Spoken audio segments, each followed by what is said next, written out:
कृष्णाय वासुदेवाय हरे परमात्मने प्रणतक्लेशनाशाय गोविंदाय नमो नमः। ठाकुर जी श्रीमद्भागवत महापुराण के कथा प्रसंग में आज की कथा महाराज पृथु का पृथ्वी पर कुपित होना और पृथ्वी के द्वारा उनकी स्तुति करना। ध्यान से सुने। श्री मैत्रेय जी कहते हैं, इस प्रकार जब वंदीजन ने महाराज पृथु के गुण और कर्मों का बखान करके उनकी प्रशंसा की, तब उन्होंने भी उनकी बड़ाई करके तथा उन्हें मन चाही वस्तुएं देकर संतुष्ट किया। उन्होंने ब्राह्मणादि चारों वर्णों, सेवकों, मंत्रियों, पुरोहितों, पुरवासियों, देशवासियों, भिन्न भिन्न व्यवसायियों तथा अन्यान्य अज्ञानवर्तियों का भी सत्कार किया। विदुर जी ने पूछा, ब्राह्मण, पृथ्वी तो अनेक रूप धारण कर सकती है, उसने गौ का रूप ही क्यों धारण किया? और जब महाराज पृथु ने उसे दुहा तब बछड़ा कौन बना और दुहने का पात्र क्या था? पृथ्वी देवी तो पहले स्वभाव से ही ऊंची नीची थी, उसे उन्होंने समतल किस प्रकार किया और इंद्र उनके यज्ञ संबंधी घोड़े क्यों हर ले गए? ब्रह्म ज्ञानियों में श्रेष्ठ भगवान सनत कुमार जी से ज्ञान और विज्ञान प्राप्त करके वे राजर्षि किस गति को प्राप्त हुए? पृथ्वी रूप से सर्वेश्वर भगवान श्री कृष्ण ने ही अवतार ग्रहण किया था। अतः पूर्ण कीर्ति श्रीहरि के उस पृथु अवतार से संबंध रखने वाले जो और भी पवित्र चरित्र हों, वे सभी आप मुझसे कहिए। मैं आपका और श्री कृष्णचंद्र का बड़ा अनुरक्त भक्त हूं। सूत जी कहते हैं, जब विदुर जी ने भगवान वासुदेव की कथा कहने के लिए इस प्रकार प्रेरणा की, तब मैत्रेय जी प्रसन्नचित्त से उनकी प्रशंसा करते हुए कहने लगे। श्री मैत्रेय जी ने कहा, विदुर जी, ब्राह्मणों ने महाराज पृथु का राज्याभिषेक करके उन्हें प्रजा का रक्षक उद्घोषित किया। इन दिनों पृथ्वी अन्नहीन हो गई थी, इसलिए भूख के कारण प्रजाजनों के शरीर सूख कर कांटे हो गए थे। उन्होंने अपने स्वामी पृथु के पास आकर कहा, राजन, जिस प्रकार कोटर में सुलगती हुई आग से पेड़ जल जाता है, उसी प्रकार हम पेट की भीषण ज्वाला से जल रहे हैं। आप शरणागतों की रक्षा करने वाले हैं और हमारे अन्नदाता प्रभु बनाए गए हैं, इसलिए हम आपकी शरण में आए हैं। आप समस्त लोगों की रक्षा करने वाले हैं, आप ही हमारी जीविका के भी स्वामी हैं। अतः राजेश्वर, आप हम क्षुधा पीड़ितों को शीघ्र ही अन्न देने का प्रबंध कीजिए। ऐसा न हो कि अन्न मिलने से पहले ही हमारा अंत हो जाए। श्री मैत्रेय जी कहते हैं, कुरुवर, प्रजा का करुण क्रंदन सुनकर महाराज पृथु बहुत देर तक विचार करते रहे। अंत में उन्हें अन्नाभाव का कारण मालूम हो गया। पृथ्वी ने स्वयं ही अन्न एवं औषधियों को अपने भीतर छिपा लिया है। अपनी बुद्धि से इस बात का निश्चय करके उन्होंने अपना धनुष उठाया और त्रिपुर विनाशक भगवान शंकर के समान अत्यंत क्रोधित होकर पृथ्वी को लक्ष्य बनाकर बाण चलाया। उन्हें शस्त्र उठाए देख पृथ्वी कांप उठी और जिस प्रकार व्याघ्र के पीछा करने पर हरणी भागती है, उसी प्रकार वह डरकर गौ का रूप धारण करके भागने लगी। यह देखकर महाराज पृथु की आंखें क्रोध से लाल हो गईं। वे जहां जहां पृथ्वी गई वहां वहां धनुष पर बाण चढ़ाए उसके पीछे लगे रहे। दिशा विदिशा, स्वर्ग, पृथ्वी और अंतरिक्ष में जहां जहां भी वह दौड़कर जाती, वहीं उसे महाराज पृथु हथियार उठाए अपने पीछे दिखाई देते। जिस प्रकार मनुष्य को मृत्यु से कोई नहीं बचा सकता, उसी प्रकार उसे त्रिलोकी में वेन पुत्र पृथु से बचाने वाला कोई भी न मिला। तब वह अत्यंत भयभीत होकर दुखित चित्त से पीछे की ओर लौटी और महाराज पृथु से कहने लगी, धर्म के तत्व को जानने वाले शरणागत वत्सल राजन, आप तो सभी प्राणियों की रक्षा करने में तत्पर हैं। आप मेरी भी रक्षा कीजिए। मैं अत्यंत दीन और निरपराध हूं। आप मुझे क्यों मारना चाहते हैं? इसके सिवा आप तो धर्मज्ञ माने जाते हैं। फिर भी मुझ स्त्री का वध आप कैसे कर सकेंगे? स्त्रियां कोई अपराध करें तो साधारण जीव भी उन पर हाथ नहीं उठाते। फिर आप जैसे करुणामय और दीन वत्सल तो ऐसा कर ही कैसे सकते हैं? मैं तो एक सुहृद नौका के समान हूं। सारा जगत मेरे ही आधार पर स्थित है। मुझे तोड़कर आप अपने को और अपनी प्रजा को जल के ऊपर कैसे रखेंगे?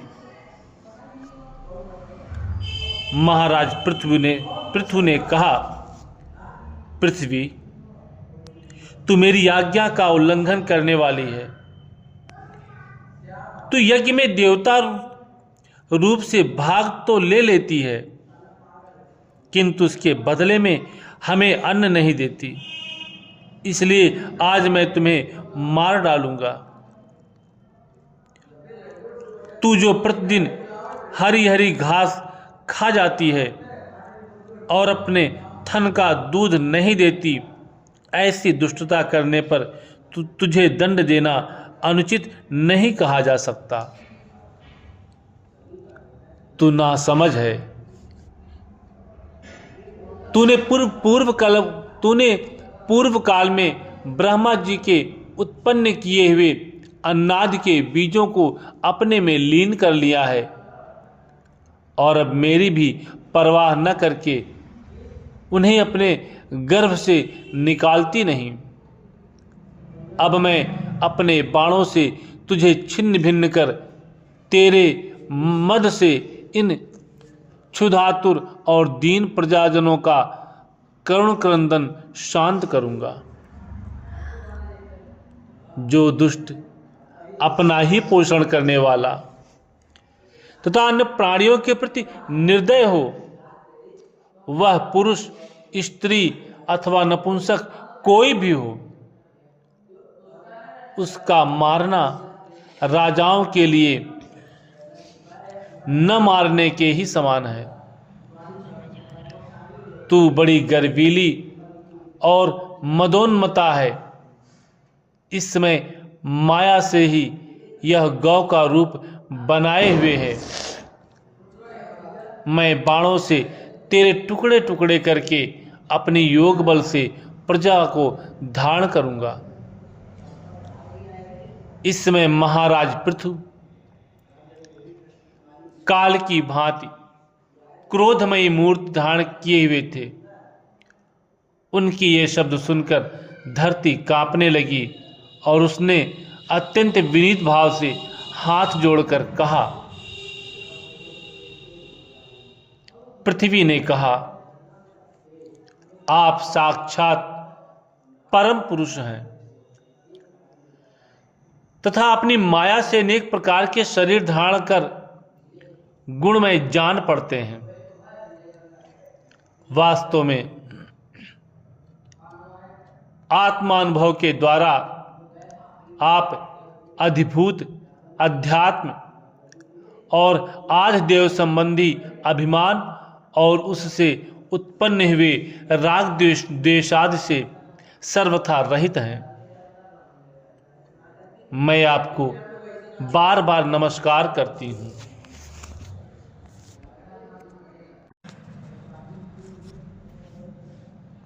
आप संपूर्ण जगत के विधाता हैं।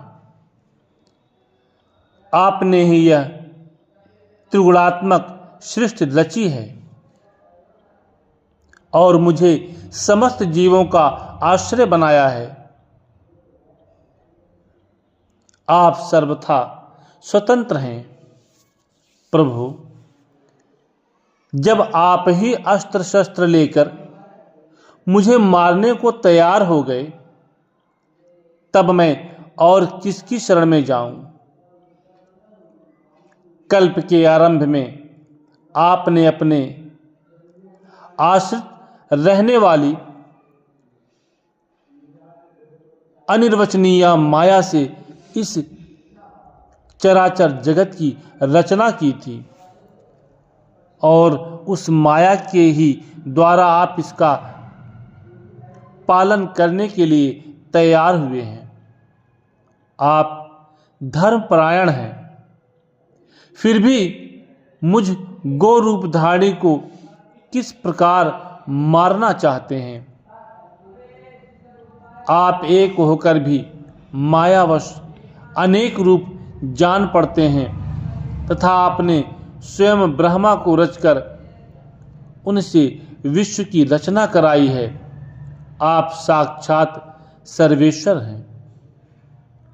आपकी लीलाओं को अजितेंद्रिय लोग कैसे जान सकते हैं? उनकी बुद्धि तो आपकी दुर्जय माया से विक्षिप्त हो रही है। आप ही पंचभूत, इंद्रिय, उनके अधिष्ठात्र देवता, बुद्धि और अहंकार रूप अपनी शक्तियों के द्वारा क्रमशः जगत की उत्पत्ति, स्थिति और संहार करते हैं। भिन्न भिन्न कार्यों के लिए समय समय पर आपकी शक्तियों का आविर्भाव, तिरोभाव हुआ करता है। आप साक्षात परम पुरुष और जगद्धिताता हैं। आपको मेरा नमस्कार है। हे अजन्मा प्रभु, आप ही अपने रचे हुए भूत, इंद्रिय और अंतःकरण रूप जगत की स्थिति के लिए आदि वराह रूप होकर मुझे रसातल से जल के बाहर लाए थे। इस प्रकार एक बार तो मेरा उद्धार करके आपने धराधर नाम पाया था, आज वही आप वीर मूर्ति से जल के ऊपर नौका के समान स्थित मेरे ही आश्रय रहने वाली प्रजा की रक्षा करने के अभिप्राय से पैने पैने बाण चढ़ाकर दूध न देने के अपराध में मुझे मारना चाहते हैं। इस त्रिगुणात्मक सृष्टि की रचना करने वाली आपकी माया से मेरे जैसे साधारण जीवों के चित्त मोहग्रस्त हो रहे हैं। मुझ जैसे लोग तो आपके भक्तों की लीलाओं का भी आशय नहीं समझ सकते। फिर आपकी किस क्रिया का उद्देश्य न समझें, फिर आपकी किसी क्रिया का उद्देश्य न समझें तो इसमें आश्चर्य ही क्या है। अतः जो इंद्रिय संयमादि के द्वारा वीरोचित यज्ञ का विस्तार करते हैं, ऐसे आपके भक्तों को मैं नमस्कार करती हूँ। श्री कृष्ण गोविंद हरे मुरारे, हे नाथ नारायण वासुदेवाय। श्री कृष्ण गोविंद हरे मुरारे, हे नाथ नारायण वासुदेवाय। यशोमती मैया से बोले नंद लाला, यशोमती मैया से बोले नंद लाला, राधा क्यों गोरी मैं क्यों काला, राधा क्यों गोरी मैं क्यों काला। यशोमती मैया से बोले नंद लाला, राधा क्यों गोरी मैं क्यों काला, राधा क्यों गोरी मैं क्यों काला।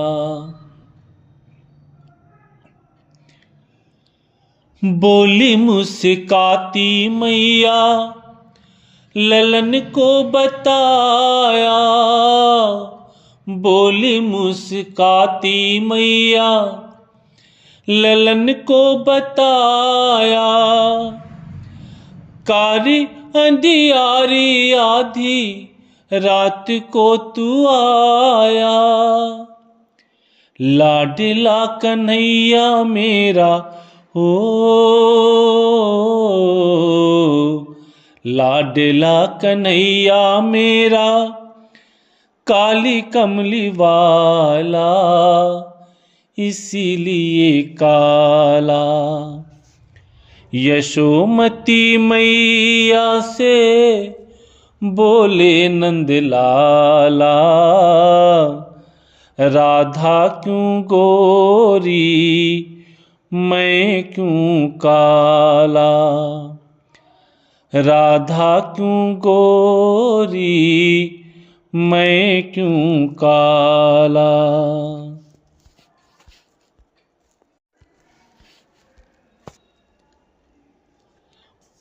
बोली मुस्काती मैया सुन मेरे प्यारे, बोली मुस्काती मैया सुन मेरे प्यारे, गोरी गोरी राधिका के नैन कजरारे, काले नैनों वाली ने हो, काली नैनों वाली ने ऐसा जादू डाला इसीलिए काला।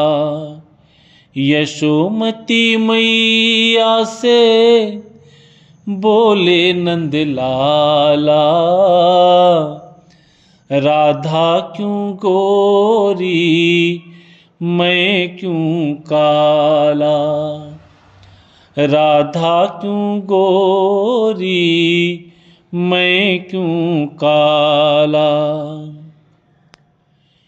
इतने में राधा प्यारी आई इठलाती, इतने में राधा प्यारी आई इठलाती। मैंने न जादू डाला बोली बलि खाती, मैंने न जादू डाला बोली बलि खाती। मैया कन्हैया तेरा ओ, मैया कन्हैया तेरा जग से निराला, इसीलिए काला। यशोमती मैया से बोले नंद लाला,